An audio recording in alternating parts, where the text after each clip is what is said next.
नारद जी महाराज चरणों में गिर गए और चरणों में प्रणाम करके बोले, भगवान अब मैं एक शब्द आगे नहीं सुनूंगा।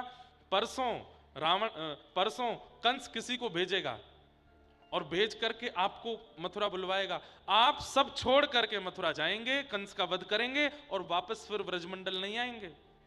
आगे आपको सांदीपनि विद्यालय जाना है, उसके बाद आपका का ज्ञान देना है, 16,108 विवाह आदि करने हैं, इतने राक्षसों का वध करना है। अभी तो बहुत क्रिया है नाथ, आप विश्व कल्याण के लिए आए हैं और विश्व कल्याण व्रज में रह के नहीं कर पाओगे, आपको बाहर आना पड़ेगा। और ऐसा कहकर के नारद जी अपनी सौगंध देकर के वहां से अंतर ध्यान हो गए। ठाकुर जी रोने लगे, अब मैं कैसे जाऊं।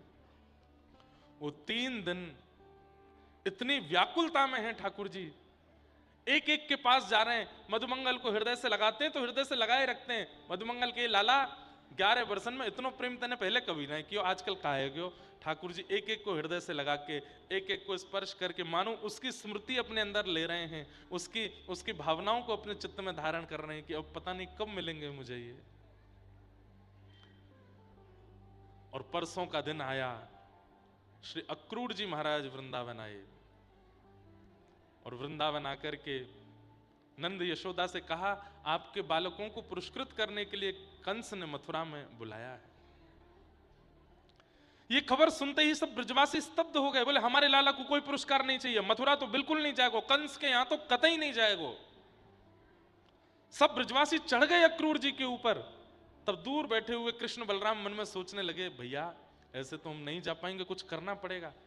ठाकुर जी बीच में आए, सब ब्रजवासियों को बैठाए, बोले क्यों क्यों चिल्ला रहे हो, क्यों इतना हल्ला कर रहे हो। सब ब्रजवासी बोले, लाला तेने सुनी ना, कंस पुरस्कार देवे के काजे बुला रहे हो, हमारा लाला जाएगा कंस के पास।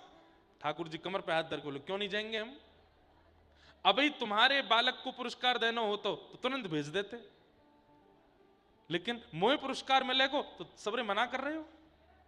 अरे सब जीवन में यश पाना चाहते हैं, सब कीर्ति पाना चाहते हैं, लेकिन नंद यशोदा के बालकों को यश कीर्ति मिल रही हो तो आप सब ब्रजवासी नाराज हो जाते हो। नहीं नहीं लाला, हम वाह भाव से नहीं कह रहे। अरे लाला तू गलत समझ रहे हो बात को, तो को यश मिले, कीर्ति मिले, पुरस्कार मिले, ये तो हमारा सौभाग्य है, हम तो या मारे कह रहे हैं, तू जाने ना कंस कैसा है। नहीं नहीं नहीं, ये बात नहीं है, मैं सब जानता हूं, आप सब लोग चाहते ही नहीं हो कि मुझको पुरस्कार मिले। अरे आप ब्रजवासियों ने क्या किया, चोर कहकर के बुलाया मुझे, छलिया कहकर के बुलाया मुझे, गौ चरैया कहकर के बुलाया मुझे। ये सब बातें सुनकर के ब्रजवासियों का हृदय फट रहा है। पर ठाकुर जी क्यों बोल रहे हैं, नहीं बोलूंगा, इनको बुरा नहीं लगेगा तो ये मुझे छोड़ेंगे कैसे। बंधुओं, ये भी प्रेम का एक स्वरूप है कि वहां प्रेमी जिसने कभी ऐसी कोई चर्चा नहीं की जिससे आपको कष्ट हो, वो किसी दिन करने लगे तो समझ जाना कि शायद वो इसलिए कर रहा है ताकि आपको कष्ट हो, आपको बुरा लगे तो आप उसको थोड़ी छूट दे दो जाने की। ठाकुर जी बोले, प्रेम प्रेम में मैं निकल नहीं पाऊंगा यहां से, इनको कष्ट देना पड़ेगा मुझको। अरे छड़ी लेकर के मेरे पीछे भागे, इतने राक्षस आए, एक ने भी आकर के मुझसे कभी पूछी, लाला तुमको कोई कष्ट तो नहीं, कोई संकट तो नहीं। कालिया नाग, काली देह में कूद करके मैंने कालिया नाग को मर्दन किया, कोई ने आकर के पूछी, लाला तेरे अंदर विष तो नहीं चलोगे, कितनी रात्रि तक ज्वर में रहे हो, मैया को भी नहीं पता चलने दी मैंने, इतना सब कछु सह करके मैं आज बैठा हूं और आज मुझको पुरस्कार मिल रहा हो तो सबरे लड़ रहे हो कि हमारे लाला को पुरस्कार नहीं मिलेगा, ये तो चोर ही रहेगो, ये तो सदा गैयान को चरावे वालो ही रहेगो, ये तो सदा मट्टी में ही खेलेगो। सब ब्रजवासी शांत हो गए। नहीं लाला, हमारे मन में, बिल्कुल मत बोलो, मैं सब जानू तुम्हारे मन में क्या चल रहा है। सब यशोदा मैया की ओर देखने लगे। यशोदा मैया आकर के ठाकुर जी से बोली, लाला आज ऐसा क्यों लग रहा हो कि तू कृष्ण नहीं है। अरे इन ब्रजवासी को तू डांट रहा है, इतना प्रेम करने वाले, इतना स्नेह देने वाले इन सब ब्रजवासी से तू ऐसे बात कर रहा है, तू को प्रेम नहीं दियो कोई ने।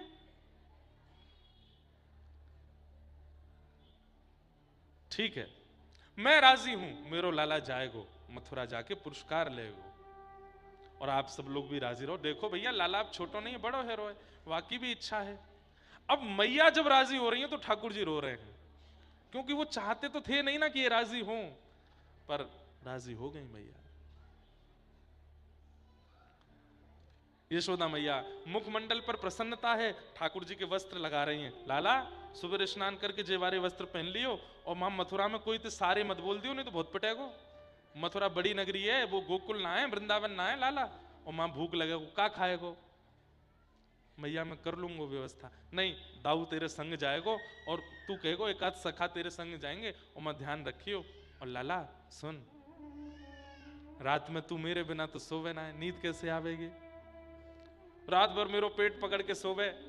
नंद बाबा जबरदस्ती कभी ले जा मैं अपने पास तो रात में रोन लगे, बोले बाबा तुम्हारो पेट बढ़िया ना लगे, मैं तो मैया के पास जाऊंगा। लाला कैसे सोएगो? ठाकुर जी बोले मैया मैं नाए जा रहा हूं। बोले नहीं नहीं नहीं लाला तू जा। सुन मैं एक बात, दाऊ इतकुआ।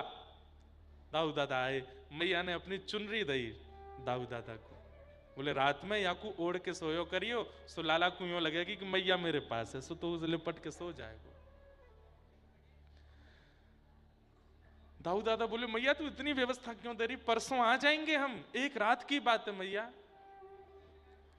यशोदा मैया बोली तेरे काजे एक रात है, हमसे पूछ लाला। हमको तो ऐसा लग रहा है कि एक रात कितनी बड़ी होगी, कितनी बड़ी होगी। हमारो लाला प्राण धन हमारो कन्हैया जा रो है। पर तू चिंता मत कर, तू पुरस्कार लेके आ। तेने आज सबके सामने यूं कही तो को पुरस्कार चाहिए, तू लेके आ पुरस्कार। ठाकुर जी मैया से लिपट गए। मैया बार बार मत बोले वह बात को, मैंने ऐसे ही कह दी। बोले नहीं लाला अब तू पुरस्कार लेके आ, परसों आ जाइयो। हाँ मैया मैं परसों आ जाऊंगा। रात में ठाकुर जी आलिंगन करके यशोदा मैया के सो रहे हैं। हृदय पर अपना शीश रखा है ठाकुर जी ने और गहरी सांस ले रहे हैं। क्यों? यशोदा मैया की तन की सुगंधी को अपने अंदर धारण कर रहे हैं कि अब ये सुगंधी कब आवेगी मुंह को, अब ये सुख कब मिलेगा मुंह को।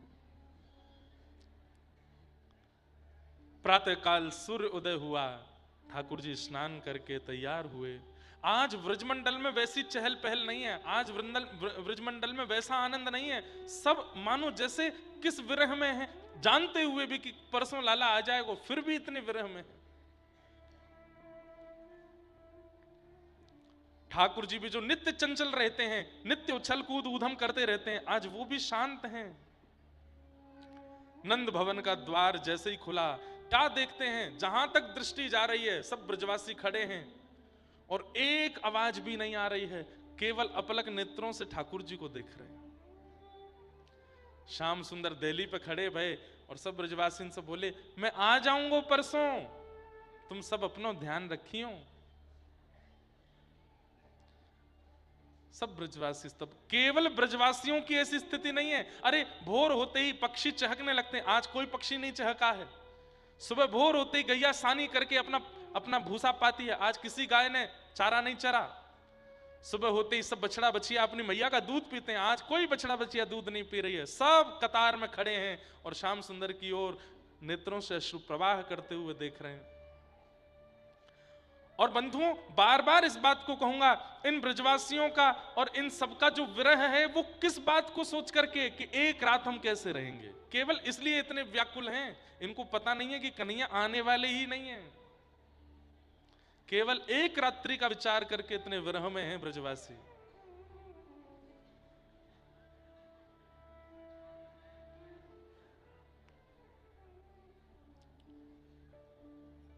ठाकुर जी सब ब्रजवासियों से मिलते हुए जैसे ही रथ के पास पहुंचे, किशोरी जी वहीं खड़ी हैं। बंधुओं ये सब प्रसंग हमारे व्रज के साहित्य में है, ज्यादा विस्तृत भागवत में नहीं है। ठाकुर जी किशोरी जी से कहते हैं हे श्यामाजू आप तो सब जानते हो, आप तो सब अनुभव है कि मेरा जाना आवश्यक क्यों है, आगे की लीला संपादित करनी है, कृपा करके मुझे आज्ञा दो। श्री राधा रानी कहती हैं कन्हैया कोई व्यक्ति अगर अच्छे कार्य के लिए जा रहा हो तो उसको टोकना नहीं चाहिए, और अगर प्रेमी दूर जा रहा हो तो प्रेमिका वो कैसी जो उससे ये ना कहती हो कि क्यों जा रहे हो। अगर मैं ये पूछती हूं कि क्यों जा रहे हो तो टोक लगती है, और टोक लगेगी तो आपका सत्कार्य कैसे होगा। और अगर मैं ये ना भी पूछूं कि क्यों जा रहे हो तो मैं प्रेयसी कैसी जो अपने प्रेमी को दूर जाने पे पूछ भी नहीं रही है कि क्यों जा रहे हो। इसका उत्तर मुझे क्या देना चाहिए, आप स्वयं बता के जाइए। मैं क्या करूं, आपसे पूछूं, ना पूछूं, शांत रहूं, मौन रहूं कि कुछ बोलूं, मुझे बताओ। अगर मैं पूछती हूं तो टोक लगती है, और नहीं पूछती हूं तो मैं प्रेयसी कैसी, जो प्रेमी के दूर जाने पर एक शब्द भी नहीं बोल रही है। ठाकुर जी कुछ नहीं बोले, चरणों में प्रणाम किया, और श्री किशोरी जी जहां खड़ी थी, जैसे ठाकुर जी ने सिर झुकाया, किशोरी जी पीछे हो गई। ठाकुर जी घबरा गए, और किशोरी जी की बस वो चरण रज को लेकर के ठाकुर जी ने अपने पास रख लिया, माथे पर लगाया। नेत्र लाल पड़े हैं श्याम सुंदर के, नेत्रों से अश्रु प्रवाह पी रहे हैं। बंधुओं, मैं कभी कभी एक बात कहा करता हूं कि ब्रजवासी विरह में हैं, पर ब्रजवासी रो तो लेते हैं, ब्रजवासी बोल तो देते हैं। हमारी श्रीमती राधा रानी वो विरह में है, पर कभी कभी गोपियों के बीच बैठकर के अपनी चर्चा कर तो लेती हैं, रो तो लेती हैं। पर श्याम सुंदर वो जब से मथुरा गए हैं, जितना विरह होता है, जितना रोना आता है, एकांत में रहते हैं, किसी के सामने रोते नहीं, और कोई देख भी ले तो तुरंत हंसने लगते हैं, मुस्कुराने लगते हैं। बंधुओं, यदि कष्ट होने पर कोई व्यक्ति रो लेता है, कष्ट होने पर कोई व्यक्ति बोल देता है, तो इसका मतलब वो अपने कष्ट को हल्का कर रहा है। लेकिन कोई व्यक्ति रो नहीं रहा, बोल नहीं रहा, इसका मतलब वो कष्ट परिपूर्ण उसके चित्त में है, वो किसी को नहीं साझा कर रहा है। मेरी दृष्टि में इस विश्व में सबसे कठिन विरह यदि किसी ने सहा है तो वो श्री कृष्ण ने सहा है। हंसते हुए सहा है, बिना रोए सहा है, बिना बोले सहा है। ठाकुर जी रथ में आरूढ़ हो गए, सब ब्रजवासी अपलक नेत्रों से ठाकुर जी की ओर देख रहे हैं। तभी अक्रूर जी महाराज ने जाकर के यशोदा मैया से चर्चा की, और मैया से जाकर के कहा, मैया आपसे एक भागवत जी में वर्णन आता है, गोपियां और यशोदा मैया कह रहे हैं, अरे इसका नाम अक्रूर किसने रखा, इससे बड़ा क्रूर कोई नहीं है जो हमारे प्राणों को हमसे दूर लेकर के जा रहा है। तभी यशोदा मैया को थोड़ी चेतना आई, रक्त संचार चलने लगा, श्वास चलने लगी, तो अपने भवन से निकल करके दौड़ी और रथ के पीछे दौड़ती हुई कह रही हैं, अरे लाला रुक, अरे कन्हैया रुक, नेक मुंह से बात करके जा। मैया की आवाज सुनते ही ठाकुर जी चलते रथ से कूद पड़े, यशोदा मैया को अंक में भर लिया। यशोदा मैया ने कान में जाकर के सीधे पहले एक बात कही, लाला तू देवकी को लाला है, तू मेरो लाला नहीं। ये बात सुनते ही ठाकुर जी की जो स्थिति हुई, उस स्थिति से यशोदा मैया को प्रमाण मिल गया कि अक्रूर ने गलत नहीं कहा है, सत्य है। एक मां के लिए कितनी वेदना की बात है, इतनी बड़ी अवस्था होने पर मां को पता चले कि बालक उसके नहीं, और वो भी कृष्ण जैसा बालक। ठाकुर जी के एक एक रों का स्पर्श करते हुए, सर्वांगीण अंग को छूते हुए यशोदा मैया ने जैसे ही चरण छुए, ठाकुर जी लेट गए। मैया ये मत करे, ये कहा कर रही है? बोले लाला मैं तो सब प्रार्थना कर रही हूं, दो बात मेरी माने को। अरे मैया अक्रूर झूठ बोल रहा, तू बाकी बात मत मान। बोले मैं जान गई हूं सत्य क्या है, बस मुंह को दो बात बता के जा, मैं किसी को नहीं पता चलने दूंगी, पर दो बातन को मुंह को वचन दे के जा। बोले क्या? पहली बात, आज के बाद कभी देवकी सो यो मत कहियो कि यशोदा ने मुंह को मारो, मुंह को बांधो, मेरे संग ऐसी ऐसी करी, मेरे पीछे छड़ी लेकर के भागी, मुंह को डांटो करती, मुंह को उखल से भरी धूप में बांध दियो, मेरी शिकायत मत करियो देवकी सो, नहीं तो जीवन भर देवकी मुंह को कोसती रहेगी। मैंने अपनो बालक सुरक्षा के काज भेजो, और यशोदा ने अधिकार समझ करके ये सब कियो। लाला मैंने यहाँ मारी क्यों? क्योंकि मुंह को पता ही नहीं कि तू देवकी को लाला है। और दूसरी बात, तू भले ही देवकी को लाला है, पर मेरे लिए तो जीवन पर्यंत तू ही मेरो लाला है, और कोई तेरो स्थान नहीं ले पाएगो लाला। अब ये यशोदा नंद भवन से बाहर कभी नहीं जाएगी, क्योंकि मेरे लाला ने ऐसी लीला नंद भवन में करी है, उन्हीं को चिंतन करके मैं वहीं जीवन व्यतीत करूंगी पूरा। और मैं कभी तेरे सामने रोऊंगी नहीं, या मथुरा आकर के ज्यादा गिड़गिड़ाऊंगी नहीं, वासे देवकी को तो को कहीं कष्ट नहीं हो। लेकिन लाला मेरी एक बात मान के जा, तो सो प्रार्थना कर रही हूं, पूरा जीवन निकालूंगी मैं, लेकिन जब तो को खबर पहुंचे कि यशोदा के प्राण जाने वाले हैं, बस वाह समय मेरे पास आ जाइए। लाला तो को देखते देखते, अपने अपने अपने कान कुंवर को देखते देखते, अपने लाला को निहारते निहारते, और तेरी इच्छा होगी तेरी गोद में सर रख लूंगी और तेरो ये सुंदर सा मुखमंडल देखते हुए अपने प्राण त्याग दूंगी। लाला यही मेरी इच्छा है और मेरी कोई इच्छा नहीं। तू जीवन भर मेरी सुध मत लीजियो, पर अंतिम समय मेरी नेक सुध ले लियो लाला। और ऐसा कहते कहते यशोदा मैया मूर्छित हो गए।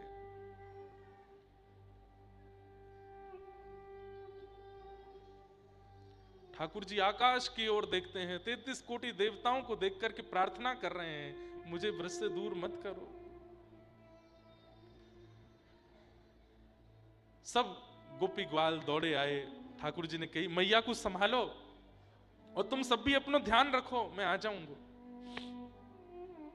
वृंदावन को दंडवत प्रणाम किया, साष्टांग वृंदावन को प्रणाम करके संपूर्ण रज को अपने तन पर लगा करके श्री ठाकुर जी रथ पर बैठ गए और श्री मथुरा को प्रस्थान कर गए।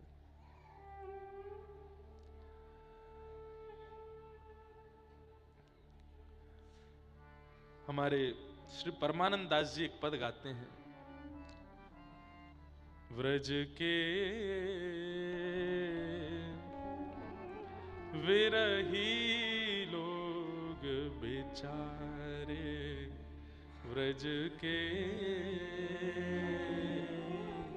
विरही लोग बेचारे, बिन गोपाल ठगे से ठाड़े, बिन गोपाल ठगे से ठाड़े, अति दुर्बल तनहारे, अति दुर्बल व्रज के विरही लोग बेचारे, व्रज के। अरे कोई अंगूठी चुरा ले जाए, गले का हार ले जाए, फिर भी एक जीने की संभावना लगती है कि कोई बात नहीं जी लेंगे, पर कोई सब कुछ ही लेकर के चला गया हो, पत्नी भी ले गया, बच्चों को भी ले गया, घर भी ले गया, माता पिता भी ले गया, जीवन सर्वस्व ले गया, कुछ भी छोड़ करके नहीं गया, तो व्यक्ति ठगा सा ठाड़ा रहेगा। वो यही सोचता है अब मैं करूं क्या, अब मेरे जीवन का अस्तित्व क्या है। ऐसी स्थिति ब्रजवासियों की हो गई है। हमारा प्राण है कृष्ण, चले गए। और ब्रजवासी तो पता है ये आपस में चर्चा कर रहे थे, अरे अभी देखियो ये रथ नेक दूर जाएगो, कन्हैया जा ही नहीं पावेगो, दौड़ के आ जाएगो, हमारे बिना वहां को मन ही नहीं लगेगो। लेकिन थोड़ी देर हो जाने पर जब ठाकुर जी नहीं आए तो दूसरे कहते हैं तू तो कह रो लाला आवेगो, वो तो आयो ही नहीं। तो उसको भी ऐसा लगता है मैंने तो कितने विश्वास से कहा था कि कन्हैया आ जाएगो, कहीं ऐसा तो नहीं कन्हैया ठग करके चलोगो हमारे संग। हाँ। मात यशोदा पंथ निहारे, मात यशोदा निरखत साँझ सवारे, निरखत साँझ सवारे, जो कोई कान कान कर बोले, जो कोई कान कान कर बोले, अखियन बहत पनारे,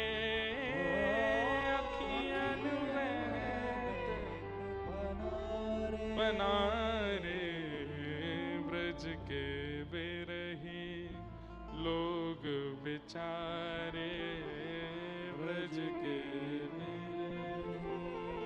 लोग बेचारे, ब्रज के बिरही लोग बेचारे, ब्रज के बिरही लोग। यह मथुरा कागज की रेखा ना निकसे ते कारे, परमानंद स्वामी बिन ऐसे ज्यों चंदा बिन तारे।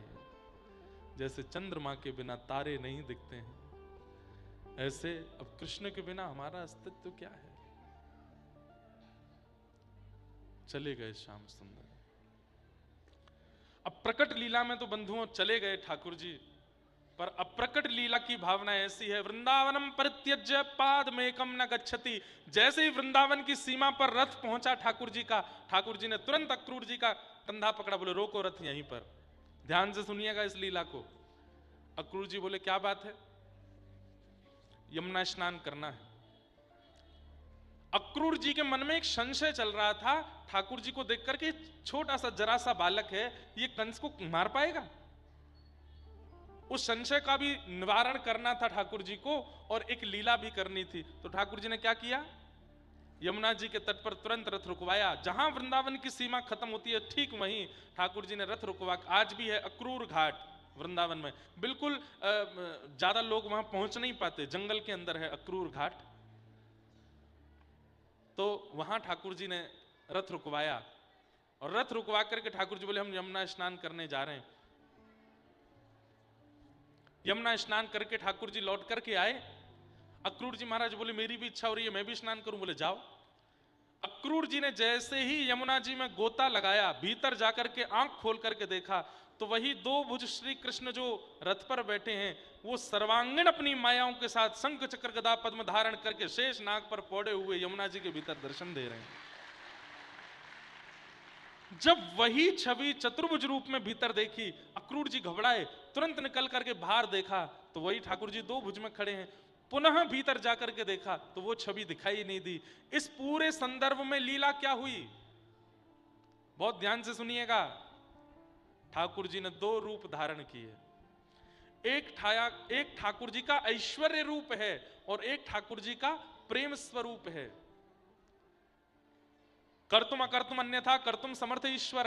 हमारे अंदर ऐश्वर्य और प्रेम एक साथ निवास करता है, पर ठाकुर जी हैं, वो चाहे तो दो रूप बना सकते हैं। तो ठाकुर जी ने अपने ऐश्वर्य रूप को यमुना जी में भेजा। जैसे ही अक्रूर जी ने उसका दर्शन किया, गोता अंदर लगाया, तो प्रेमी श्री कृष्ण रथ से उतर के चले गए, और यमुना जी के भीतर दिखने वाले जो ऐश्वर्य कृष्ण थे, वे दो भुजा धारण करके रथ पर विराजमान हो गए। और मथुरा, द्वारिका, महाभारत आदि ये सारी लीलाएं ठाकुर जी के ऐश्वर्य रूप ने की है। प्रेमी स्वरूप ठाकुर जी का तो सदा वृंदावन में ही रहता है, वो वृंदावन छोड़ के कभी नहीं जाता। या फिर ऐसा कह लूं, बुद्धि और मन ये दो हमारे जीवन को चलाती हैं। ये दोनों एक नहीं होते, बहुत मुश्किल होती है जब ये दोनों एक हो जाएं। तो ठाकुर जी का जो मन है वो वापस वृंदावन को चला गया, और ठाकुर जी का जो पौरुष बुद्धि है वो आगे के लीला में है। इसलिए आप मथुरा लीला से द्वारिका लीला तक जब सुनेंगे तो ऐसा लगेगा ये वही कृष्ण है जो माखन चुराते थे, ये वही कृष्ण है जो रास करते थे, ये वही कृष्ण है जो यशोदा मैया के पीछे पीछे दौड़ते थे। ये अंतर क्यों लगने लगता है? अचानक से वही श्री कृष्ण इतने ऐश्वर्यवान कैसे हो जाते हैं? मुख से गीता का ज्ञान निर्झरित हो रहा है, सुदर्शन चक्र चल रहा है, गदा लेकर के ठाकुर जी दौड़ रहे। अच्छा, वृंदावन में ठाकुर जी ने किसी को सुदर्शन चक्र से नहीं मारा, किसी को गदा से नहीं मारा, सबको हाथ और पैरों से ही कृपा की सबके ऊपर। लेकिन मथुरा आते ही ठाकुर जी ने चतुर्भुज रूप धारण कर लिया, और चतुर्भुज रूप में पूरी लीला कर रहे हैं। इसका मतलब क्या है? वो ऐश्वर्य स्वरूप है ठाकुर जी का। वृंदावनम परित्यज्य पाद में कम न गच्छति। वृंदावन छोड़ करके ठाकुर जी एक पग भी कभी बाहर नहीं रखते हैं। ठाकुर जी मथुरा गए, प्रसंग बहुत सुंदर है, परंतु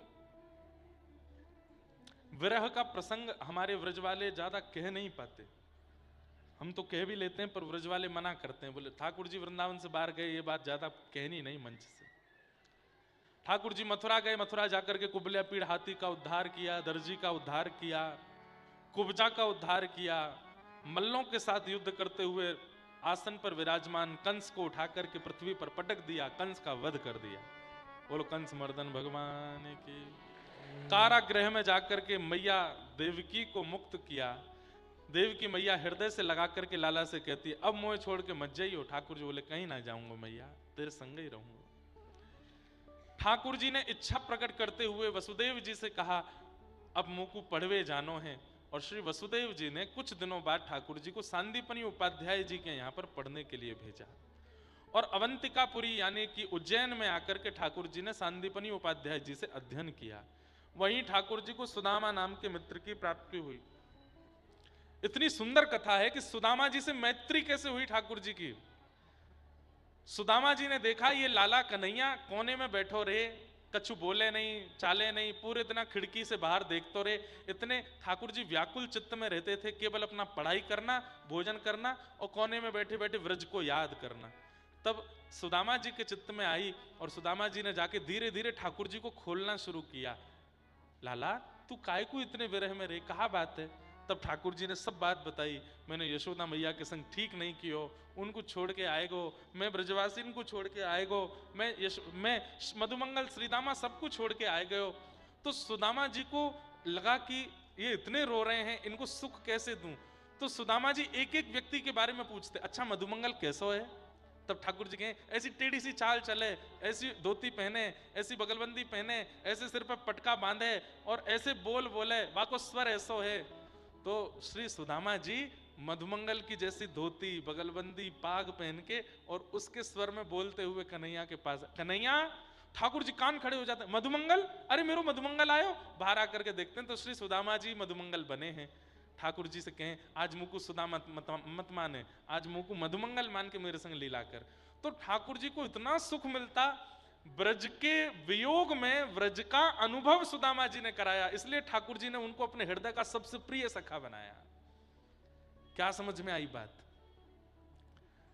कभी कभी ठाकुर जी के आगे आप इंद्रेश बन के ही मत रहो, ठाकुर जी के आगे जो हो वैसे ही मत रहो। ठाकुर जी के जो सखा हैं, कभी कभी उन सखाओं का भाव अपने चित्त में, कभी किसी गोपी का भाव अपने चित्त में, कभी ठाकुर जी के प्रियजनों का भाव, सूरदास जी का भाव, कुंभनदास जी का भाव, ऐसे भाव लेकर के ठाकुर जी के सामने बैठो, ताकि ठाकुर जी को उनकी स्मृति होती हो तो वो आपके अभिनय से पूर्ण हो जाए। अरे सच्ची घटना है, गुजरात में एक मंच पर अभिनय करने वाला नरसिंह मेहता का अभिनय कर रहा था। नरसिंह मेहता जैसे कपड़े, नरसिंह मेहता जैसा एक तारा करताल हाथ में लेके तिलक स्वरूप लगा करके मंच पर आता था और जैसे नरसिंह मेहता गाते थे ठाकुर जी के विरह में, ऐसे ही वो गाने लगा। वो तो अभिनय कर रहा था, पैसे ले रहा है नरसिंह मेहता का रोल करने के लिए, लेकिन इतने भाव से पुकारा ठाकुर जी को, इतने भाव से पुकारा। आज अपना अभिनय पूर्ण करके अपने पैसे लेकर के जल्दी में था, पत्नी ने कहा था जल्दी आ जाना, तो वस्त्र उतारना भूल गया, उन्हीं वस्त्रों में घर जा रहा था। तभी वो क्या देखता है, छम छम छम छम छम पीछे से आवाज आ रही है, चंदन की सुगंधी आ रही है, दिव्य तेज आ रहा है। उसने कहा कहीं भूत प्रेत तो मेरे पीछे नहीं पड़ गए। उसने जैसे थोड़ी दूर जाकर के दौड़ लगाई तो पीछे से छम छम छम भी जोर जोर से होने लगी। बड़ी मुश्किल से जाकर के एक वृक्ष के पीछे छुप गया और वहां की आड़ से जैसे ही देखा तो क्या पाया, शंख चक्र गदा पद्मधारी ठाकुर जी उसके पीछे पीछे चल रहे हैं। और जैसे ही वो छुप गया, ठाकुर जी ढूंढ रहे हैं, अरे नरसी, अरे मेरे नरसी, तू कहां चलोगे हो मेरे नरसी? वो व्यक्ति सामने आ गया, बोले मैं नरसी मेहता नहीं हूं। ठाकुर जी दौड़ करके गए, हृदय से, अरे तू तो नरसी है, तू झूठ काहे को बोला नरसी नहीं, तू मेरा नरसी मेहता है। भगवान मैं नरसी मेहता नहीं हूं, मैं अमुक नाम का व्यक्ति उस गांव में रहता हूं, मैं तो केवल अभिनय करता हूं, मंच पर जाकर के मेरा अभिनय करने का मेरा काम है, आज नरसी मेहता बना था। इतना बताते ठाकुर जी अंतर ध्यान हो गए। वहां से वो इतना संकोच और इतनी चिंता और इतने विरह में चला गया। मैंने एक दिन अभिनय किया नरसिंह मेहता का, उनके जैसा तिलक स्वरूप और आवरण बना करके घर की ओर जा रहा था तो ठाकुर जी प्रकट हो गए। यदि जीवन ही नरसिंह मेहता जैसा बना लूंगा तो ठाकुर जी मेरे जीवन में आ जाएंगे। उसके बाद बहुत प्रयास किए उसने, लेकिन ठाकुर जी नहीं आए। लेकिन इससे एक बात सिद्ध हो गई कि कई बार जब भक्त भेष, भक्त भाव, भक्त बुद्धि जब हम लोग धारण कर लेते हैं तो ठाकुर जी को भी हम कौन है ये नहीं याद रहता। उनको लगता है ये मेरा भक्त ही है, ये सूरदास ही है, ये कुंभनदास ही है। और ठाकुर जी क्या पता हमारी योग्यताओं से तो हमारे पास नहीं आएंगे, पर उनके भाव से अगर हम कभी बुलावें तो क्या पता श्याम सुंदर आ जाए। इसीलिए मीराबाई के पद गाते हैं, इसीलिए सूरदास के पद गाते हैं, इसीलिए सब भक्तों के पद गाते हैं। हम पुकारेंगे तो ठाकुर जी नहीं आएंगे, पर उनकी कहानी लेकर के पुकारेंगे, क्या पता ठाकुर जी आ जाए। तो श्री सुदामा जी इतने प्रिय मित्र क्यों हैं ठाकुर जी के? क्योंकि सब सखाओं का अभिनय करके ठाकुर जी को सुख देते हैं। और एक दिन तो हद ही हो गई, बोले क्या, सुदामा जी मौका पाके गुरु मां की साड़ी चुरा लाए और यशोदा मैया बन के आ गए।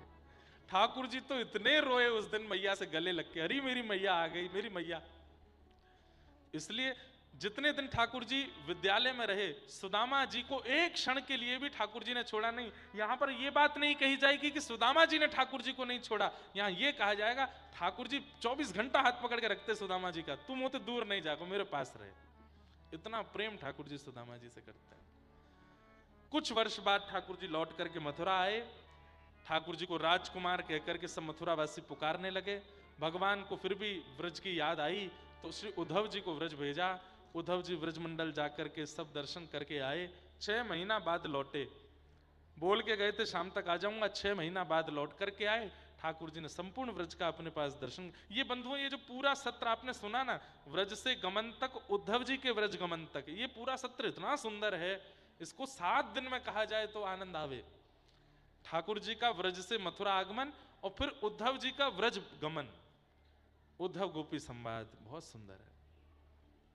उद्धव जी के साथ ठाकुर जी फिर मैत्री कर लिए और ये ठाकुर जी के दूसरे सखा हुए। 3 सखा हैं भगवान के केवल, सुदामा, उद्धव और अर्जुन। कोई कहे मधुमंगल, श्रीदामा, तनसुका, मनसुका, ये कौन है? बोले ये तो भगवान के प्राण हैं, ये सखा नहीं है। सखा ठाकुर जी के 3 ही हैं पूरी कृष्ण लीला में। इन 3 के अलावा चौथा सखा नहीं है ठाकुर जी का। उद्धव, अर्जुन और सुदामा। ठाकुर जी ने जरासंध के साथ 17 बार युद्ध किया। 18वीं बार भगवान रण छोड़ करके द्वारिका पहुंचे हैं। बोलो रण छोड़ राय भगवान की। द्वारिका जाकर के ठाकुर जी ने नवीन नगरी विश्वकर्मा से निर्माण कराई। वहां रेवत राजा की कन्या के साथ, रेवत राजा की पौत्री के साथ में श्री बलराम जी का विवाह हुआ। बोलो रेवती रमण भगवान की।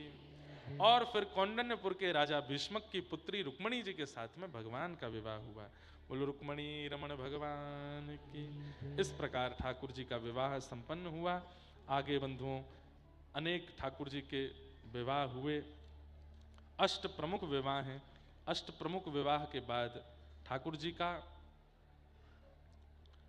सुंदर भौमासुर के साथ में युद्ध हुआ और वहां से 16,100 राजकुमारियां जो बंदी थीं उनको मुक्त करा करके ठाकुर जी ने उनके साथ भी विवाह किया। ऐसी द्वारिकाधीश की मधुर लीला है। मधुर आनंद ठाकुर जी कर रहे हैं द्वारिका जाकर के। भगवान के 8 प्रमुख विवाह जो हुए वो कौन हैं? पृथ्वी, अग्नि, जल, वायु, आकाश। ये 5 तत्व बाहर के और 4 तत्व हमारे भीतर हैं, मन, बुद्धि, चित्त और अहंकार। उसमें से चित्त तत्व जो है वो भगवान स्वयं ही है, इसलिए उनको हटा दिया जाए तो भीतर के 3 तत्व, बाहर के 5 तत्व। हमारे बाहर 5 तत्व हैं, भीतर 3 तत्व हैं। इन्हीं 8 से ठाकुर जी का विवाह हुआ। पृथ्वी, जल, अग्नि, वायु, आकाश, मन, बुद्धि और अहंकार। ये भगवान की 8 पटरानियां हैं। अब इसमें थल स्वरूप यानी कि पृथ्वी का स्वरूप किसका है? श्री सत्यभामा जी का। इसलिए कथा आती है कि भौमासुर का वध करने के लिए जब भगवान जा रहे थे तो सत्यभामा को संग लेके गए। क्यों? वो भूमि का ही बेटा है। और जब इसका जन्म हुआ था तब ज्योतिषियों ने भूमि देवी से कहा था कि इसको भगवान मारेंगे। तो भूमि देवी ने जाके ठाकुर जी से कहा मेरे पुत्र को कभी मत मारना। भगवान बोले जब तक तुम नहीं कहोगे नहीं मारेंगे।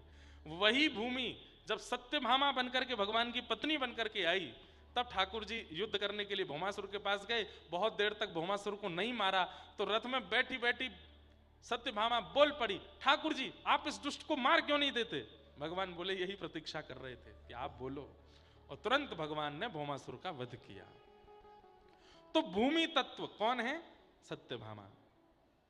जल तत्व कौन है? कालिंदी श्री यमुना। यमुना जी जल तत्व है। हे मारा घट मां विराजता श्रीनाथ जी यमुना जी महाप्रभु जी। श्री यमुना जी वही कालिंदी के रूप में पधारी हैं।